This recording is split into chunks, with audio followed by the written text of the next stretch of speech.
The howling wind rattled the windows of the small cabin as Emma Roberts stared at the single queen-sized bed that would need to accommodate both her and her employee, Jake Miller, the same Jake Miller whose performance review was scheduled for tomorrow, the same Jake Miller whose sad brown eyes made her chest tighten whenever he mentioned his daughter, and the same Jake Miller who now stood awkwardly in the doorway with snow melting in his dark hair.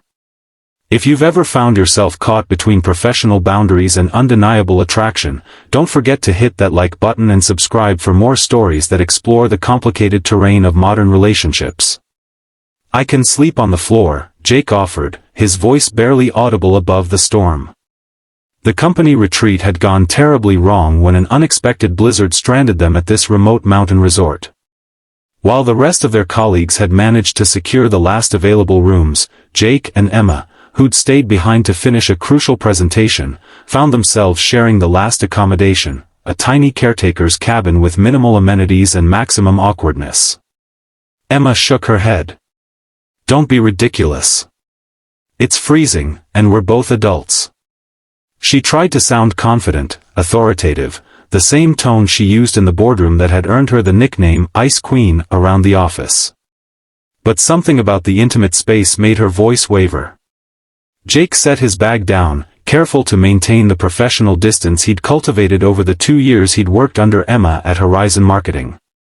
As the department head, she was brilliant, demanding, and completely intimidating. As a single father struggling to balance career ambitions with raising 8-year-old Lily, Jake couldn't afford to complicate his work relationship with the woman who held his financial security in her perfectly manicured hands.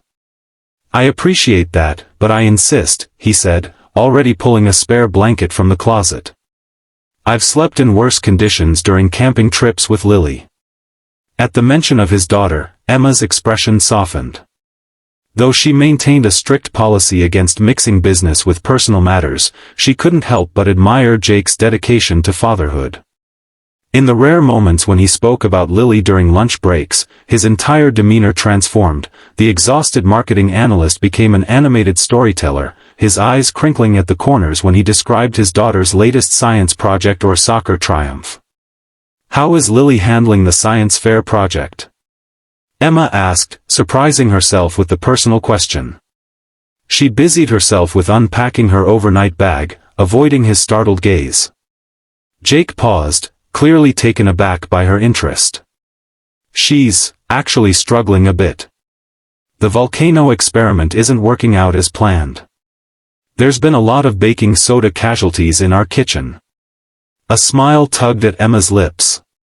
"I won my 5th grade science fair with a spectrophotometer built from household items. Perhaps I could offer some guidance when we return." The silence that followed was heavy with unspoken questions. In 2 years, Emma had never revealed anything personal about herself. The brief glimpse into her childhood hung between them like a delicate thread. Outside, the storm intensified. The lights flickered once, twice, then plunged the cabin into darkness. "Perfect," Emma muttered, fumbling for her phone to activate the flashlight. Jake moved with surprising efficiency in the darkness, locating candles in the kitchen drawer and lighting them carefully. The warm glow illuminated his features, the worried crease between his brows, the stubble along his jaw that he normally kept perfectly shaved at the office. "The resort manager mentioned this might happen," he explained, setting candles around the small space. "The backup generator should kick in for the heating system, but the electricity might be out until morning." Emma hugged herself, suddenly aware of how cold the cabin had become. "At least we finished the Henderson presentation before the power went out." Jake nodded, then hesitated. "I've been meaning to talk to you about that project, actually. There are some additional metrics I think might strengthen our proposal." He stopped abruptly. "Sorry, not the time. We should probably conserve our phone batteries and get some rest." "No, I'd like to hear your thoughts," Emma said, surprising herself again. In the candlelight, away from the fluorescent glare of the office, their professional dynamics felt different. Without the watchful eyes of co-workers and the pressure of deadlines, Jake seemed less like her subordinate and more like a colleague. A peer. As they sat huddled under blankets, reviewing the presentation points on Jake's tablet, Emma found herself genuinely impressed by his insights. He had a natural intuition for client needs that complemented her more analytical approach. "Why haven't you brought these ideas up before?" she asked. Jake's expression clouded. "I've tried a few times, but your schedule is always packed. And honestly, after the Glendale campaign feedback, I figured you preferred I stick to the assigned tasks." Emma winced, remembering her harsh critique of his work 6 months ago. She had been under immense pressure from the board, facing her own deadline nightmares, and had taken it out on her team, especially Jake, who had submitted a campaign proposal that deviated from her specific instructions. The Glendale situation was complicated, she admitted. "My feedback wasn't entirely about your work." A loud crack from outside interrupted their conversation. Jake moved to the window, peering through frost-covered glass. "That doesn't sound good." Emma joined him, their shoulders almost touching as they watched an ancient pine tree succumb to the weight of ice and snow, crashing across the narrow road that led back to the main resort. "I guess we're really trapped now," she said, her voice unnaturally high. The reality of their isolation suddenly felt overwhelming. Jake turned toward her, concern evident in his expression. "Are you all right? You're shivering." Emma hadn't realized how badly she was trembling, from cold or something else, she wasn't sure. "I'm fine. Just not used to being cut off from civilization." "Control freak?" he asked, then immediately looked mortified. "I'm sorry, that was inappropriate." To his evident surprise, Emma laughed, a genuine sound rarely heard at Horizon Marketing. "Yes, actually. Complete control freak. My therapist says it stems from childhood instability." Jake's eyebrows rose nearly to his hairline. "You have a therapist? Is that so shocking?" He hesitated. "I just always assumed you had everything figured out. You never seem rattled by anything at work." Emma moved back to the couch, pulling the blanket tighter.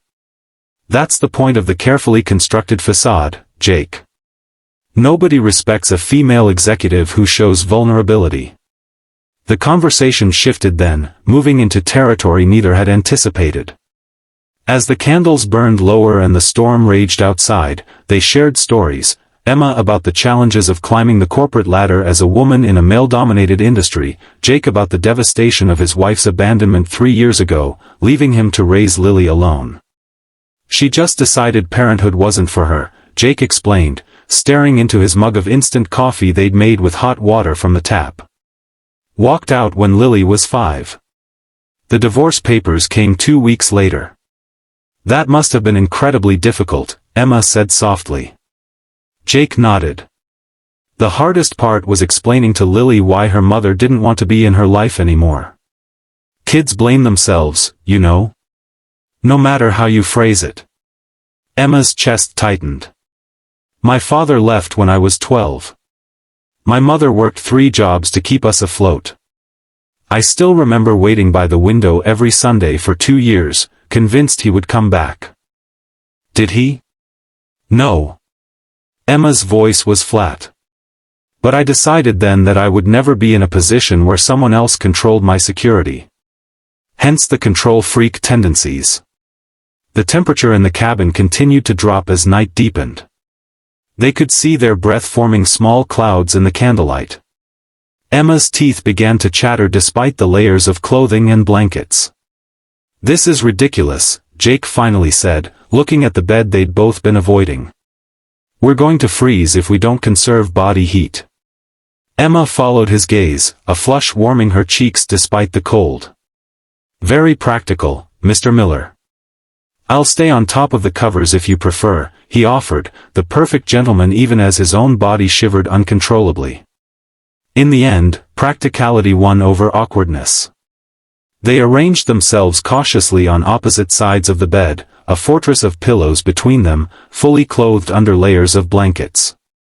Emma lay rigid, acutely aware of Jake's presence just inches away, while outside, the wind screamed like a living thing.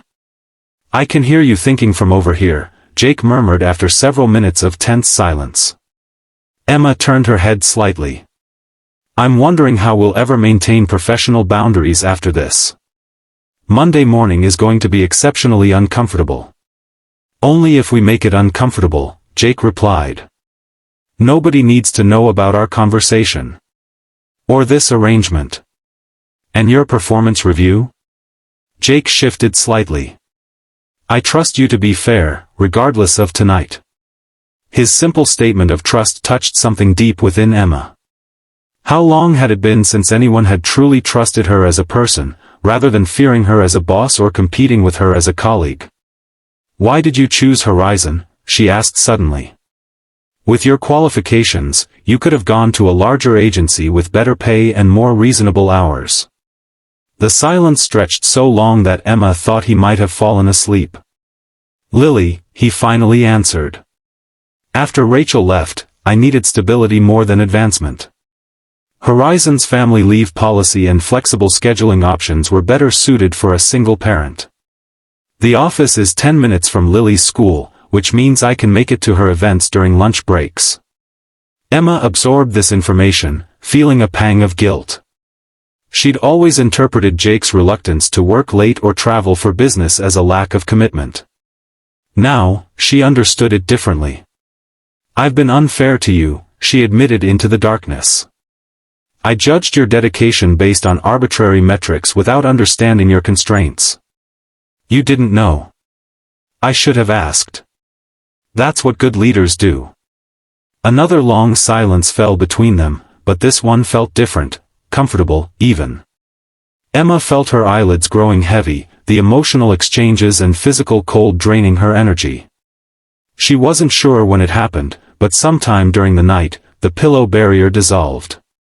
She woke briefly to find herself curled against Jake's chest, his arm draped protectively around her waist.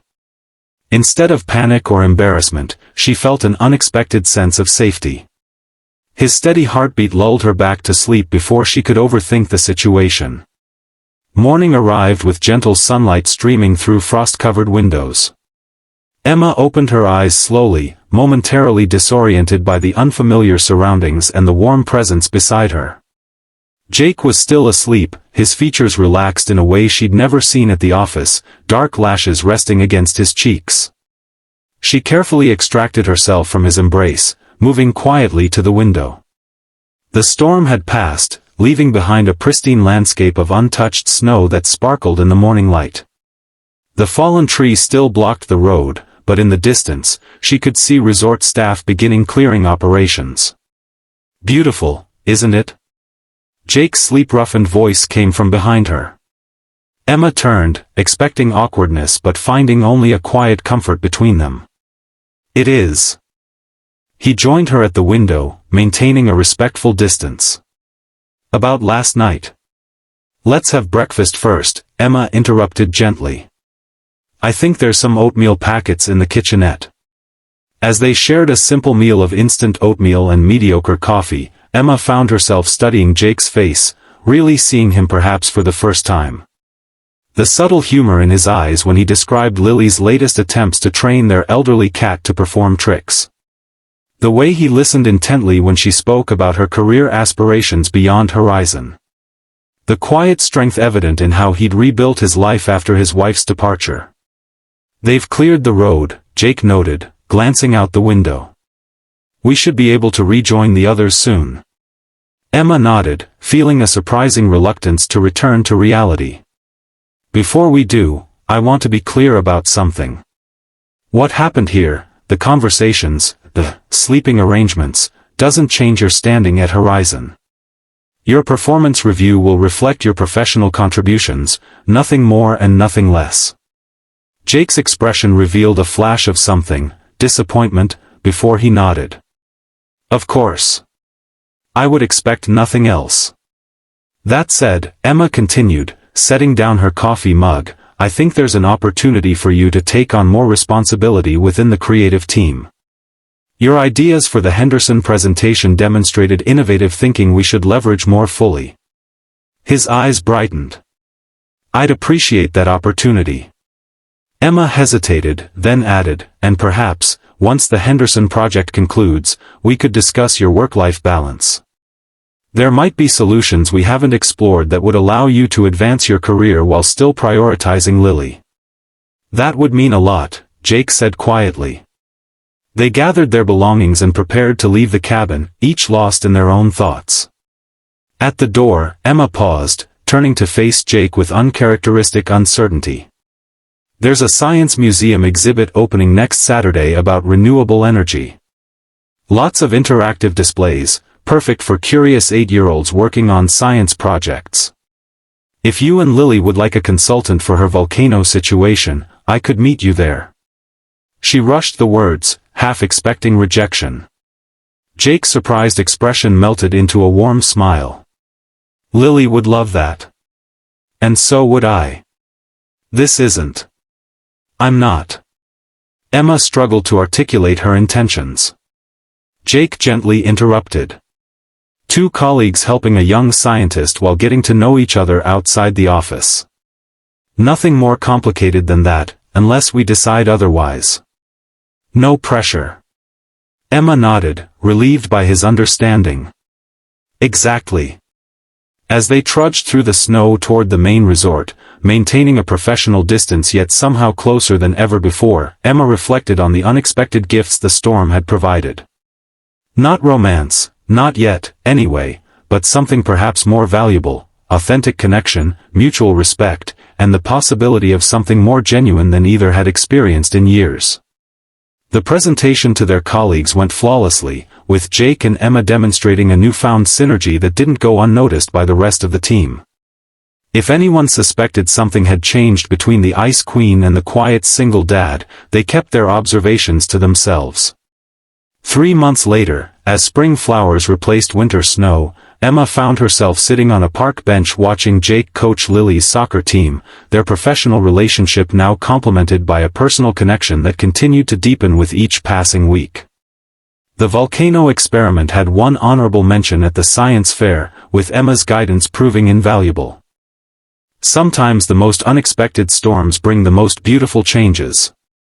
And as for what happened when they shared that bed? The transformation wasn't physical, it was something deeper, more profound. The walls between boss and employee, between isolated professionals just going through the motions, had melted away like snow in sunshine, revealing two people who needed exactly what the other could offer: understanding, patience, and the courage to trust again. If you enjoyed this journey of unexpected connection and new beginnings, don't forget to like this video and subscribe to the channel for more stories that explore the complicated, beautiful mess of human relationships. Remember, sometimes life's biggest blizzards lead us exactly where we need to be.